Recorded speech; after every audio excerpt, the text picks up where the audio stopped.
Conjugate Nation, the final chapter. Sitting here with my wing lady, Mrs. Decker herself.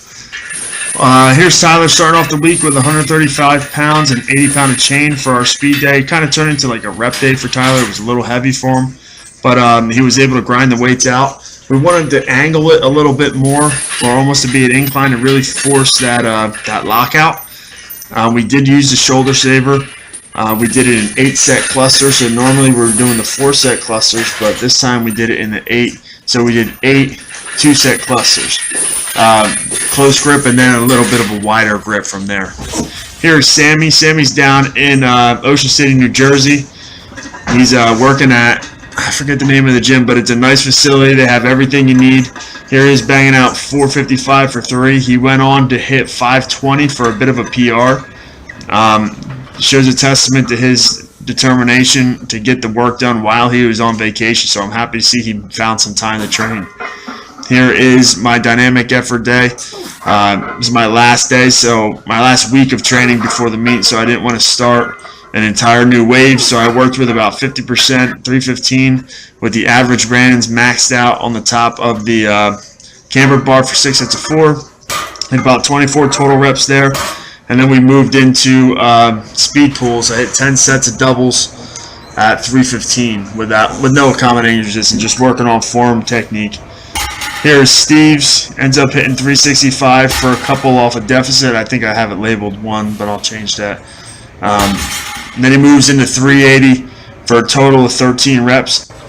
Yep, 13 reps total. He did, I believe, 1 set of 5 and 2 sets of 4. So he's grinding out the weight. Steve's deadlift has always been strong.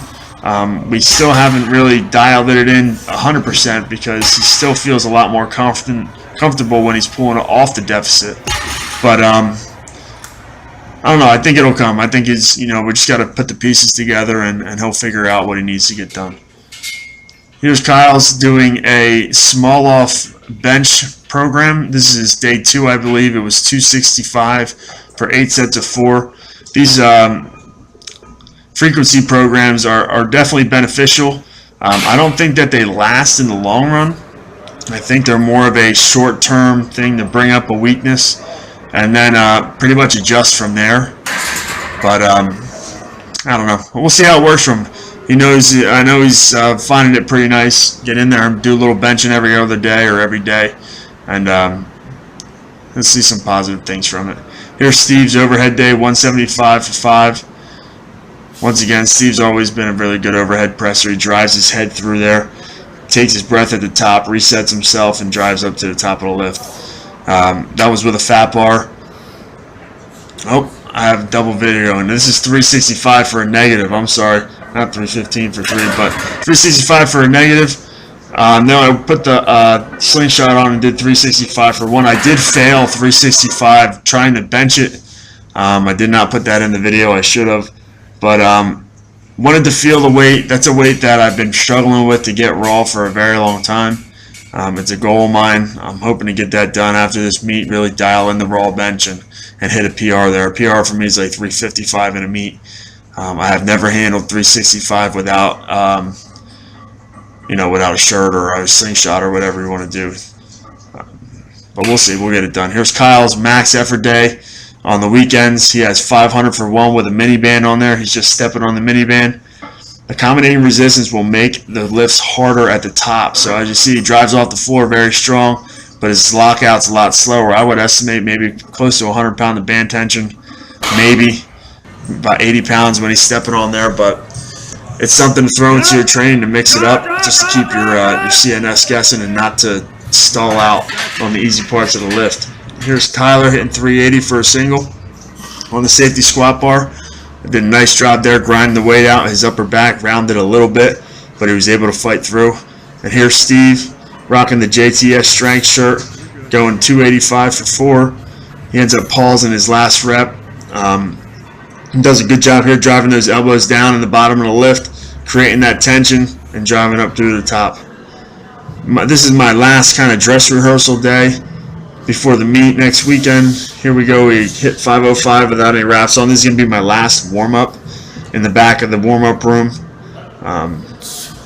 No, felt good. Moved fairly well. Moved like it's supposed to. We'll put some wraps on maybe in the meet day, just real light, just to get a groove of it before we go out there on the platform. It was going to be my opener at 5:55. We got a little loose in the bottom, but it wasn't a big deal. We still were able to finish the lift relatively easy.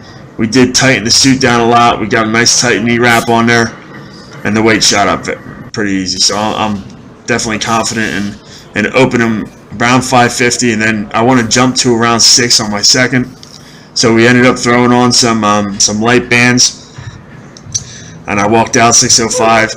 It was only planned to be 1, but it felt good. I felt like I was still explosive out of the bottom and through to the top. So I ended up doing 3 reps with it. The depth was good. The knees stayed out. The chest stayed up. It was nice to feel that tension because I know I'm going to be feeling it in about a week and a half. So we'll see. Driving up to the top of the lift, and like I said, it was not a PR. I don't really count reverse band stuff because you never know how much it gives you. It's always a guessing game, but I was very happy with the way it felt overall. My form stayed true, so anxious to see what happens in the meet. And here is the torturous Bud Jeffries carrying our 100-pound sandbag named Bud. We got 90 pounds of sled weight on there. We did 5 trips. This was an absolute ball buster. My hamstrings and lower back and upper back were shot. So hope everybody stays safe and stays strong. Have a good week of training.